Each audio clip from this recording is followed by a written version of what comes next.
শিক্ষাঙ্গনে JD Birla ইনস্টিটিউটের খ্যাতি দিকে দিকে। অত্যাধুনিক শিক্ষা পদ্ধতিতে বছরের পর বছর শিক্ষার্থীদের শিক্ষা প্রদান করে চলেছেন তারা।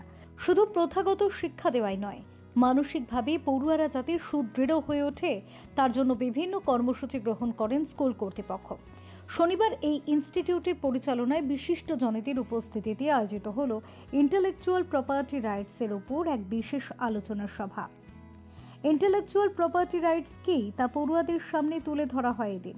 এই আলোচনার সভায় প্রধান বক্তা স্বরূপ উপস্থিত ছিলেন নাগপুর থেকে senior IPR attorney Ushasi Guha, Arnab Bhattacharya সহ অন্যান্য বিশিষ্ট জনেরা।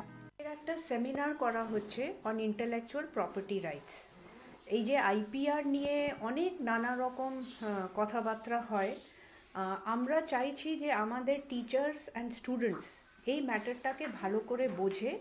আর এমনিও এখন ন্যাক অন্য রকমের র্যাঙ্কিং এজেন্সিসরা খুব স্ট্রেস করছে যে কলেজ এই ধরনের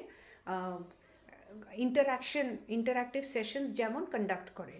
তো আমরা আজকে দেখছেন আমাদের পেটেন্ট অফিসে ডক্টর অর্ণব ভট্টাচার্য আর আমাদের নাগপুর থেকে আসছেন ডক্টর উষসী, ওখান থেকে এসেছেন।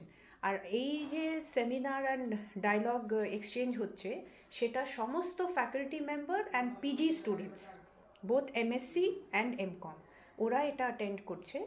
আমি আশা করি যে আমাদের দেশে যে আইপিআর নিয়ে আমরা অতটা সজাগ নই, আমরা অতটা অ্যালার্ট নই, সেই জায়গাটা যদি আমরা হয়ে যাই আর কিছু দিকে যদি আমরা এটাকে পজিটিভলি ইউটিলাইজ করি, তাহলে আমাদের রিসার্চ, আমাদের গবেষণা যে পাবলিকেশনসগুলো আছে সেগুলোও ইমপ্রুভ করবে।